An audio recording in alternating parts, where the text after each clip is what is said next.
Story by Dinesh Kumar. परमात्मा से संबंध। एक बार एक पंडित जी ने एक दुकानदार के पास 500 रुपए रख दिए। उन्होंने सोचा कि जब मेरी बेटी की शादी होगी तो मैं ये पैसा ले लूंगा। कुछ सालों के बाद जब बेटी सयानी हो गई तो पंडित जी उस दुकानदार के पास गए, लेकिन दुकानदार ने नकार दिया और बोला, आपने कब मुझे पैसा दिया था? बताए, क्या मैंने कुछ लिख कर दिया है? पंडित जी उस दुकानदार की इस हरकत से बहुत ही परेशान हो गए और बड़ी चिंता में डूब गए। फिर कुछ दिनों के बाद पंडित जी को याद आया कि क्यों न राजा से इस बारे में शिकायत कर दूं, ताकि वे कुछ फैसला कर देंगे और मेरा पैसा मेरी बेटी के विवाह के लिए मिल जाएगा। फिर पंडित जी राजा के पास पहुंचे और अपनी फरियाद सुनाई। राजा ने कहा, कल हमारी सवारी निकलेगी और तुम उस दुकानदार की दुकान के पास में ही खड़े रहना। दूसरे दिन राजा की सवारी निकली।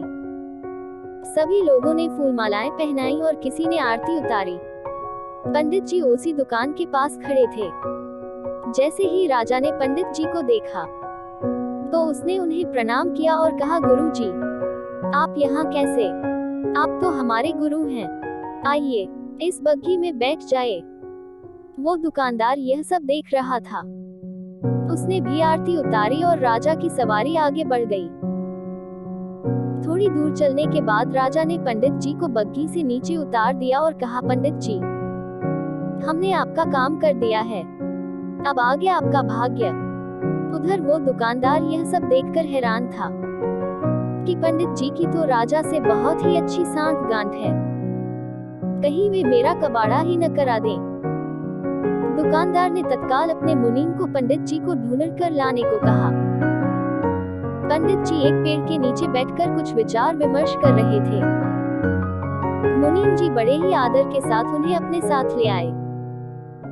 दुकानदार ने आते ही पंडित जी को प्रणाम किया और बोला, पंडित जी, मैंने काफी मेहनत की और पुराने खातों को देखा तो पाया कि खाते में आपका 500 रुपया जमा है और पिछले 10 सालों में ब्याज के 12,000 रुपए भी हो गए हैं।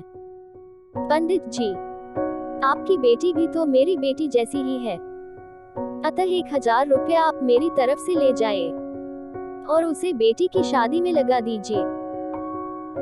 इस प्रकार उस दुकानदार ने पंडित जी को 13,500 रुपए देकर बड़े ही प्रेम के साथ विदा किया। तात्पर्य: